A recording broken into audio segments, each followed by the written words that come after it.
তখন ধরে দোকানদারি করতেছি, একটা রুগীও আছে। আল্লাহ, আর কি ডাক্তার হইলাম আমি বুঝলাম না।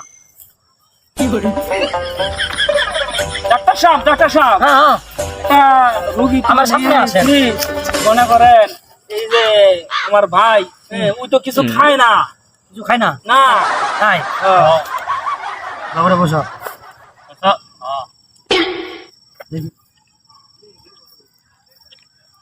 भाई मारो मुझे मारो मारो मुझे मारो मारो नहीं ये জোরে শ্বাস নাও। কিছু খাইতে পারো না? না হ্যাঁ, না কিছু খাইতে পারো না? আচ্ছা, কি করো? খালি বমি করো? হ্যাঁ বমি করি খালি, আচ্ছা আচ্ছা, কি খাবার ইচ্ছা করে? খালি তেঁতুল খাওয়ার মতো। কি খাবার মন চায়? ভাই, এই তো খুব সুখের সংবাদ। কি সুখের সম্ভব? এই মিষ্টি খাওয়া লাগবে সবাই। মিষ্টি খাওয়া লাগবো? হ্যাঁ। কিসের মিষ্টি বলবেন তো ভাই? ভাই, আপনার ভাই তো প্রেগনেন্ট। শালা কই কে প্রেগনেন্ট?